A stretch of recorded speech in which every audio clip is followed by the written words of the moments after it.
एक ही भाषा, एक ही धर्म, एक ही संस्कृति के लोग यहाँ नहीं है। तो चलिए यहीं से मैं शुरू करता हूँ कि जब 46 साल में जन आंदोलन के बाद लोकतंत्र आया, प्रजातंत्र आया, उस समय प्रजातंत्र कहा जाता था, प्रजातंत्र आया तो कुछ प्रश्न सब था, वो अभी भी है, उसको उत्तर विहीन है, अनआंसर्ड। एक बहस तो क्या था कि राजतंत्र और लोकतंत्र या प्रजातंत्र साथ साथ चल सकता है कि नहीं चल सकता है,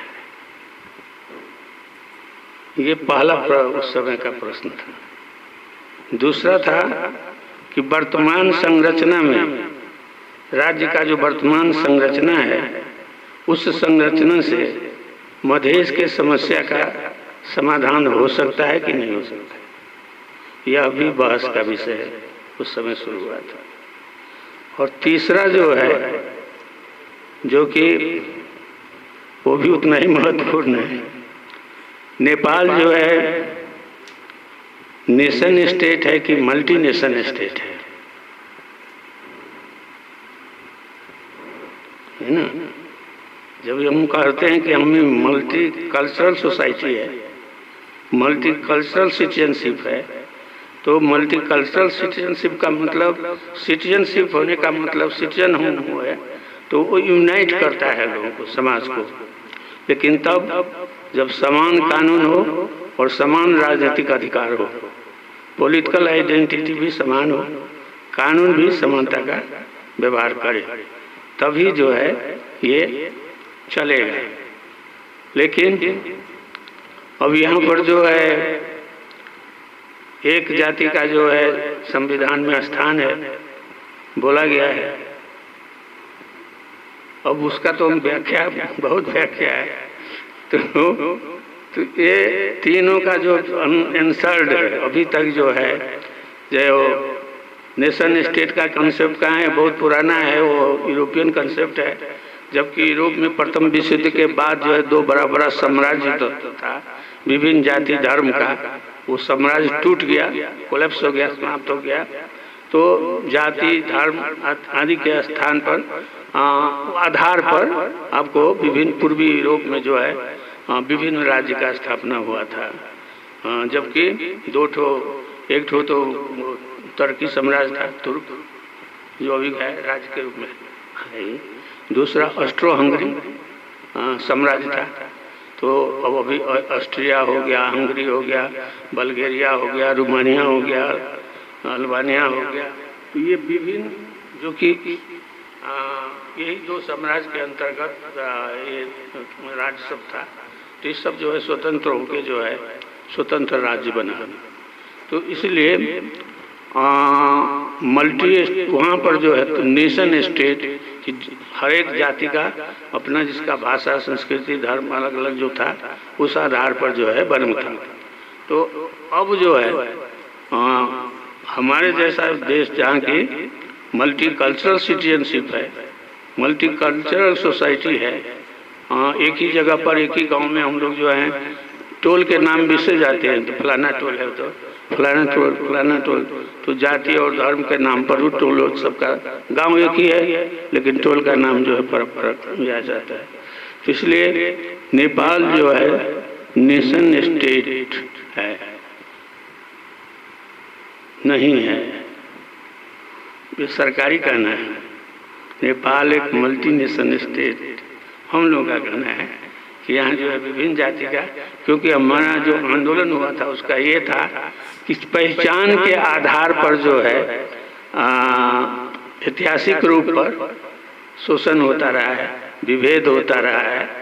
जैसे क्षेत्रीय, जातीय, धर्म, श्रम के आधार पर, तो इन आधारों पर तो शोषण को कैसे हटाया जाए, विभेद को कैसे हटाया जाए, तो उसी आधार पर जो है राज्य का जो है अगर गठन होगा, प्रत्येक जाति धर्म का जो अलग अलग जो विषय है, यहाँ तक कि वो दलित का भी एक होना चाहिए। ये सब कंसेप्ट जो है उस वक्त आया, लेकिन वो समाधान अगर कहिएगा तो संक्षेप में कहिएगा तो एक मध्य प्रदेश ही एक ऐसा है जिसमें आपको एक जाति का जो है कह सकते हैं कि कोई भी सरकार में होगा, मुख्यमंत्री होगा, मंत्री होगा, तो मधेसी लोग ही होंगे।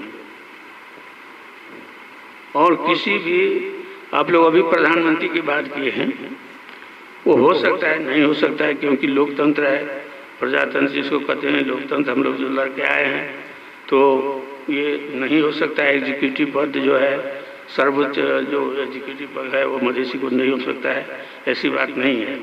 लेकिन वो प्रश्न जो है अभी तक जो है उत्तर विहीन है, अनआंसर्ड है। जितने भी, क्योंकि आज हम लोग जो है काले दिवस के रूप में मना रहे हैं, तो कुछ और लोग भी जो है काले दिवस के रूप में मना रहे हैं। एक पार्टी और है जो रात में ब्लैकआउट करेगा, क्योंकि राजतंत्र खत्म होगा था और वो लोग चाहते हैं राजतंत्र आए। तो इसलिए ये विभिन्नता तो है ना हम लोगों के समाज का, तो इसलिए एक ही तरह से हम जो है शासन पद्धति लेकर चलेंगे, एक ही किस्म से, तो जो कन्फ्लिक्ट है हमारे समाज में, और जिसके कारण साउथ ईस्ट एशिया के देश जो है, हमारा देश नेपाल जो है 50 के दशक में जो है राणा शासन से मुक्त हुआ था 2007 साल के आंदोलन के बाद, जबकि साउथ ईस्ट एशिया, दक्षिण पूर्व एशिया का देश सब जो है 60 के दशक से जो है आपको स्वतंत्र हुआ विदेशी शासन, यूरोपीय शासन से। तो वो लोग जो है कहाँ से कहाँ जो है उन्नति कर गया, आ गया। अब यहाँ पर तो राणा लोग भी तो इसी देश के थे, वो कोई बाहर के तो नहीं थे। उनसे हम लोग जो है सो उनके स्थान पर जो है जनता का शासन कायम हुआ, लेकिन फिर भी हम लोग जो है पीछे के पीछे ही हैं।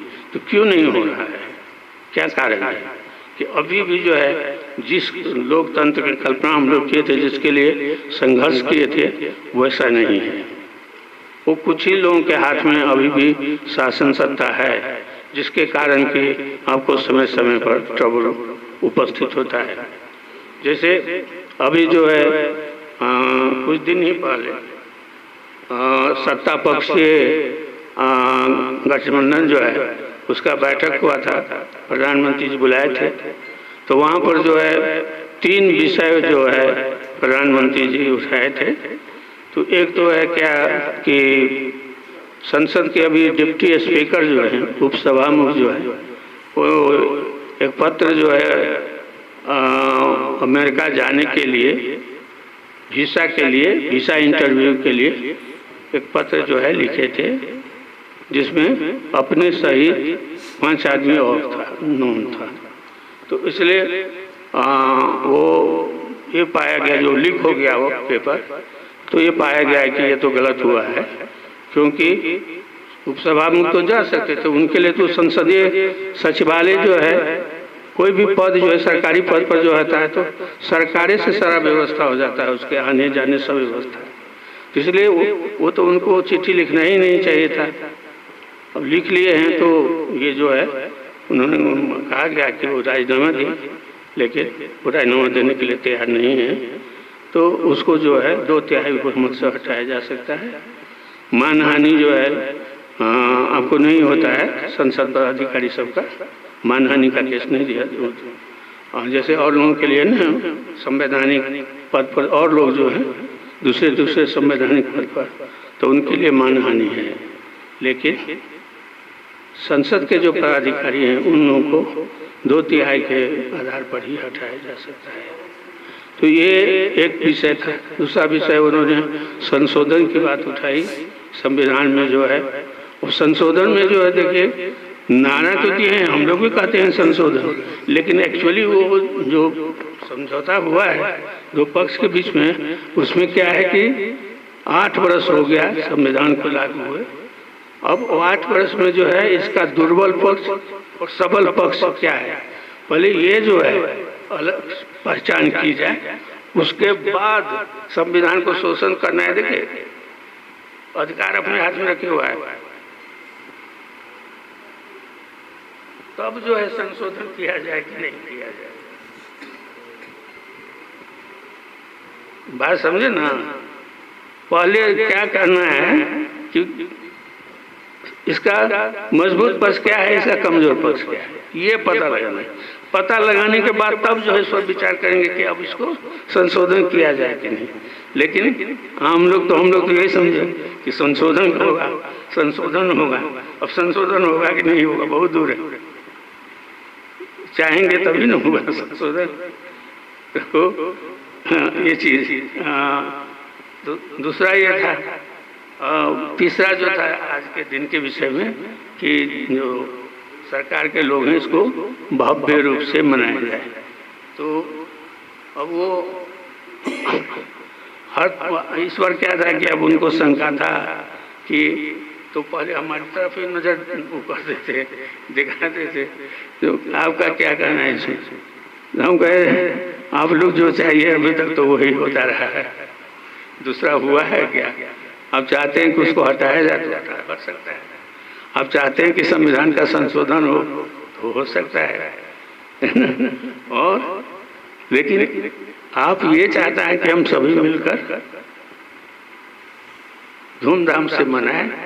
तो उस दिन हमारे मधेश में जो है आंगन में लाश पड़ा था, घर में चौरा चूल्हा बंद था, अंधकार था। तो हम तो उस दिन का उसका जो है विरोध करते हैं, आपके संविधान का काम विरोध करते हैं। हम तो जो संशोधन, हम तो इतना ही है कि संविधान में त्रुटि है, संशोधन होना चाहिए। मसौदा में जो हम लोग को दिखाई पड़ा और तत्काल जो है लागू हो जाने के बाद घोषणा भी किए कि हम तुरंत संविधान को संशोधन करेंगे, और 2 तो संशोधन भी हुआ। तीसरे में हिमालय जो है पीछे हट गया, इसलिए नहीं हो सका।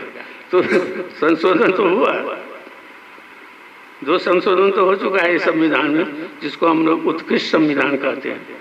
तो इसलिए अपने यही कहा कि उनको कहा भी कि जब हम लोग तो सब चीज साथे साथे आए हैं ना, तब आप तो भगवान हो गए, साथे साथे गाय चराए, कृष्णा हो गया भगवान। हम लोग अपने जाति में रह गए, मधेसी रह गया, जनजाति रह गया। तो बाद में जब वो बैठक समाप्त हुआ तो हम तो चल दिए। उनको बुला के हमारे मंत्री जी को, ठाकुर जी नाराज क्यों हो गए? तो हम नाराज तो नहीं थे, हम तो अपनी बात कर रहे थे, उनको लगा कि नाराज हो गए। तो इसलिए ये 3 चीज का जो है समाधान कहिएगा तो अभी भी नहीं हुआ, अनुत्तर है। इसमें हम लोग डिवाइडेड हैं अभी भी, और संविधान जो है हमको इसका सही उत्तर नहीं दे रहा है। इसीलिए हम लोग जो है संविधान का इस मामले में जो है कि संविधान का काम जो है कभी भी एक आंदोलन के बाद जो है जो देश में उस समय उत्पन्न समस्या रहता है उसके समाधान के लिए, तत्कालीन समाधान के लिए संविधान बनाया जाता है। कोई भी संविधान, याद कीजिए, सर्वकालिक सार्वभौम नहीं होता है। गीता रामायण की तरह जो उसमें संशोधन किया ही नहीं जा सकता, भगवान जो बोल दिए हैं वही ठीक है। तो संविधान ऐसा नहीं होता है कि शासक लोग बना दिए वो कभी संशोधन नहीं होगा। वो तो तत्कालिक समस्या के समाधान के लिए जो विकृति है उसको हटाने के लिए उस समय संविधान बना। अब नया नया समस्या है, नया नया कानून बनता है हर एक विषय में। तो अभी तक तो इस संविधान के अनुसार पूरा कानून ही नहीं बना, बहुत सा आवश्यक कानून है जो कि अभी तक नहीं बना है, करने नहीं बना है, जिसके कारण जो है आपको दिक्कत हो रही थी। आपको एक कानून तो आपको नागरिकता संबंधी कानून नहीं बना था, बन गया है बहुत। अब ये लोग डिवाइडेड कितना है देखिए, उदाहरण देता हूँ। शासक लोग भी डिवाइडेड है। एक पहले बार क्या हुआ कि जो प्रस्ताव गया, नागरिकता संबंधी भी प्रस्ताव गया, तो प्रेसिडेंट जो थे उस समय विद्या देवी भंडारी थी, वो ओके कर गया। उसके बाद कहा सर्वोच्च में जो है वो पड़ गया, मुद्दा पड़ गया। सर्वोच्च जो उसको ईराना साहब समझदार थे, उसको खारिज कर दिया। अब दोबारा वही मसौदा जो है, माने वही विधेयक जो है रामचंद्र जी जब हुए उनके पास किया गया। हाँ, दोबारा जो फिर उनके पास किया, भंडारी जी के पास। भंडारी जी उसको रोक दिए। उसी को जो भंडारी जी आते, रामचंद्र जी हुए राष्ट्रपति, तब गया तो फिर उसको ओके कर दिया। तो वही अभी जो है लागू हुआ है नागरिकता।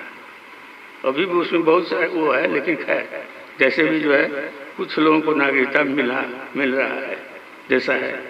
तो यहाँ वो लोग भी, शासक लोग भी जो है, एक मत जो राष्ट्रीय समस्या है, एक मत नहीं होने के कारण जनता को जो है हमेशा जो है तकलीफ उठानी पड़ती है। जिस कानून को संशोधन होना चाहिए उसका नहीं हो रहा है। आपको बॉर्डर क्यों अशांत रहता है हमारा?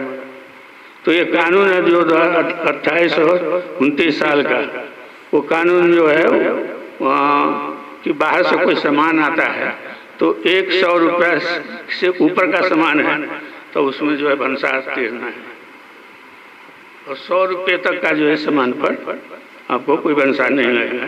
तो आजकल तो 100 रुपया में रुमाल भी नहीं मिलता है, एक तौलिया भी नहीं मिलेगा। अब वही पुराने उसको, वो सभी प्रधानमंत्री को बोले हैं इस विषय में। इससे पहले संसद में हम लोग वो प्रश्न उठाए हुए थे कि भाई ये तो गलत है।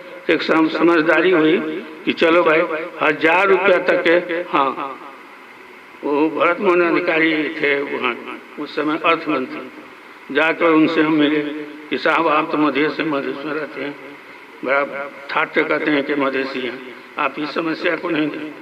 क्या कहते हैं, हमको तो व्यापारी सब वहाँ का कहा, उसकी बात में लगे, फिर कानून देखे तो कानून पुराना है, इस भर में आ गया नो ये इसको हम करेंगे।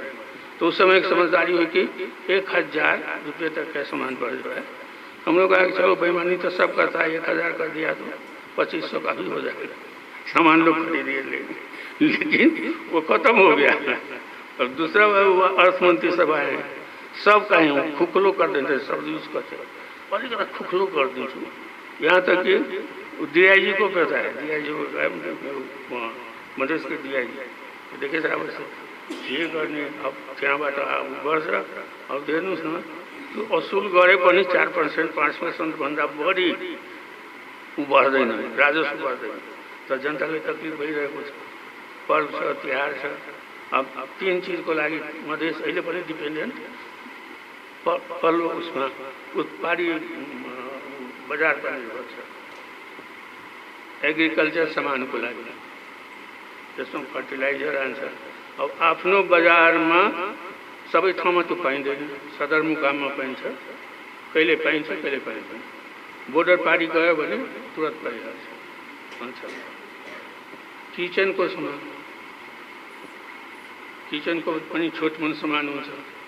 पहिले यहीँबाट लोटा थारी जान्छ उता, हामीले थाहा छ स्टेनलेसवाला। अब चाहिँ त्यो कचौरा पनि त्यहाँबाट। अब वीरगंज भन्सारमा नहीं, विराटनगरमा त्यो कचौरा एउटा साडी लिएर एउटा महिला समाती हारी अनि 100 रुपया लिएर भन्सार लिएर बेच्यो। रूपन्देहीमा उनी भए तोडफोड नै गर्यो जनता तेजी। त जहिले पनि चाहिँ जो बोर्डर जुन छ अशान्त रहन्छ आर्थिक कारणले, अरू कुनै कारणले, आर्थिक कारणले। अब डिपेन्डेन्ट हामी एग्रिकल्चर सामानको लागि, मेटेरियल निर्माण सामानको लागि आफ्नो बजारमा पाइँदैन। पाए पनि सदरमुकाममा केही मात्रा।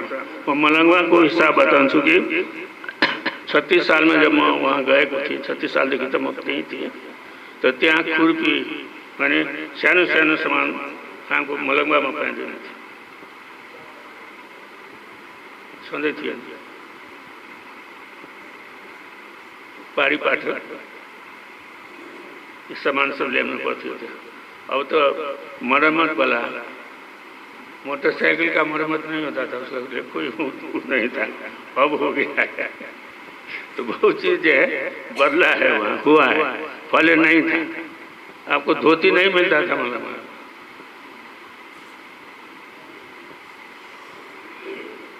सफ़ेद कपड़ा पहनता है ना, एक दो दुकान होता था उसमें जो है कभी कभी रखता था, और पहनने वाला जनरल पहनने वाला धोती वहाँ नहीं मिलता था। जाइए, हाँ, यहाँ से जाता था चाइनीज, जो क्या कहते हैं मलंगा से, मॉर्निंग वॉक में जो जूता है हल्का सा, वो लोग ले जाते थे वहाँ।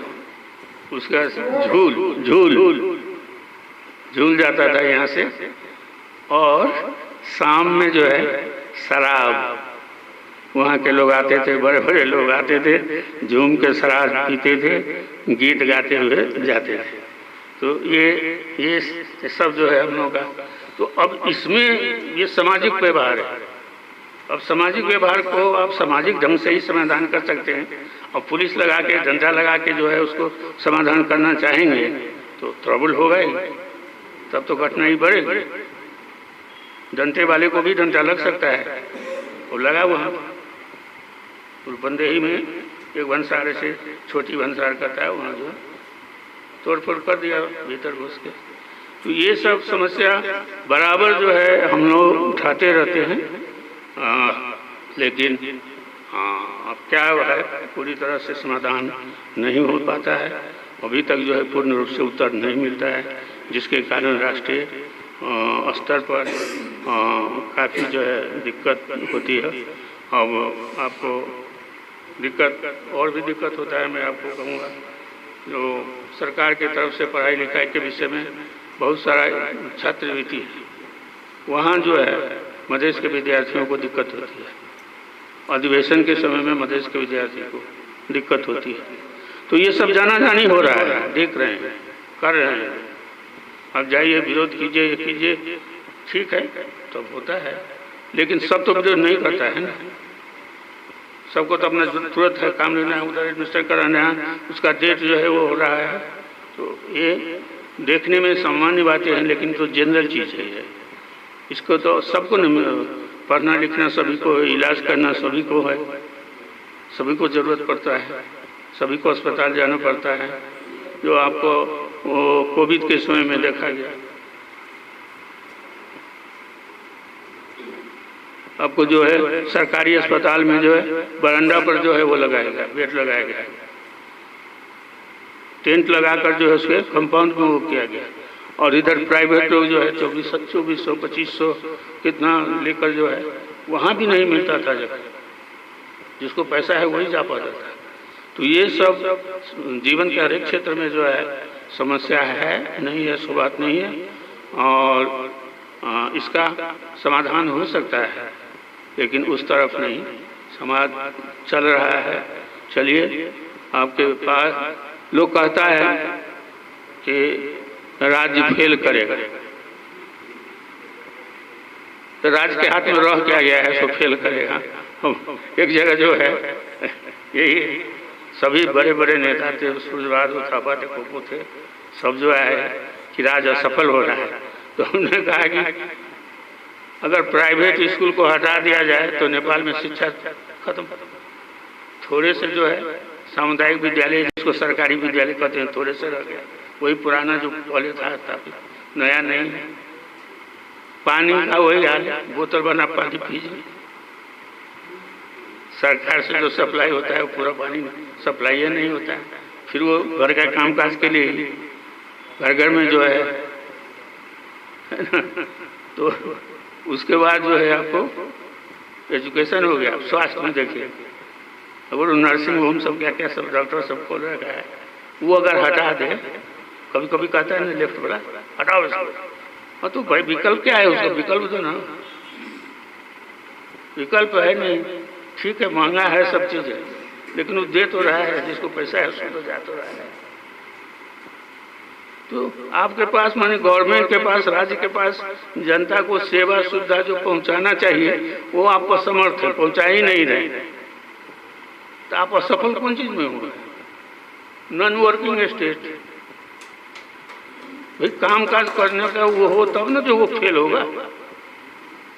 वो कुछ अपने से करता ही नहीं है, सब तो दूसरे लोग कर रहे हैं, प्राइवेट सेक्टर कर रहा है, तो कैसे होगा फिर? तो अब इसके लिए आवाज उठाएं तो हो गए, फिर कोई ना कोई नामाकरण लग जाएगा। और वैसे हम कम ही बोला करते हैं, आप लोग जानते ही, इसलिए इतना कहते हुए मैं समाप्त करता हूँ। आप लोगों को भी मुझसे कंप्लेन होता है। ये आज ये जो कार्यक्रम था उसको यहीं पर समाप्त करते हैं। धन्यवाद।